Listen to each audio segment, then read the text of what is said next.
In every workshop that I do, I always get asked this question. As somebody who's a history of working with Frank Farrelly, the creator of provocative therapy, and now having created my own work, which is called Provocative Change Works, I always get people who have misconceptions about the term provocative.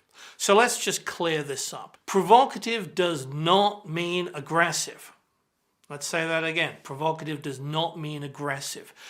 The true meaning of provocative, as I use it and in the spirit of provocative therapy, is to be able to nudge, stimulate, provoke some change in the client or the person that you're working with. And this is done in a good, humored, gentle manner. So Frank Farrelly would describe this as if talking to an old friend. So that's quite different to adopting an arrogant or aggressive kind of attitude. The way of doing this is that the therapist or practitioner adopts a whole bunch of different stances and essentially plays devil's advocate to whoever the other person is that they're having a conversation with. So let's clarify. It means working in a teasing, friendly manner. It means working in a way where the other person feels comfortable to have the conversation, but may at times feel that they're being nudged and being stimulated into giving responses which are honest and open responses.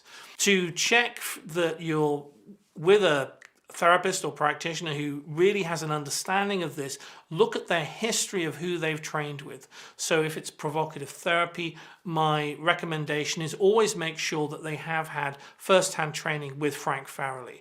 If it's provocative change works, then it will be with myself. And we have now launched a provocative change works practitioner, which goes into the full use of provocation and the ability to use it in a business, therapeutic and creative environment in great depth.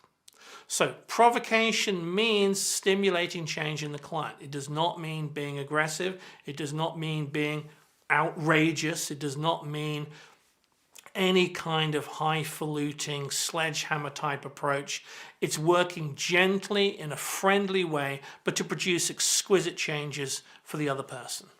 People have also used the term provocative and jumped on the bandwagon to talk of provocative in all kinds of other things. And I've actually seen many examples of this. A lot of the time, this is just like a hijacking of the term, but it's not done in the same spirit or the same warmth as was intended by Frank Farrelly.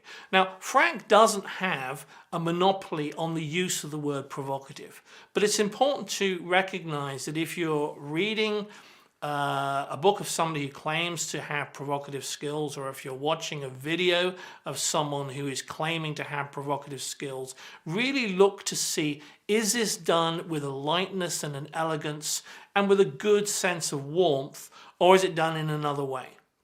My advice is always to check that whoever you're looking at and thinking about training with, or maybe as a client, that they're either approved by the Association for Provocative Therapy, or if they've come through the Provocative Change Works approach, which I've developed, they're actually a student who've worked with me, or better still, they're a full practitioner of the PCW method.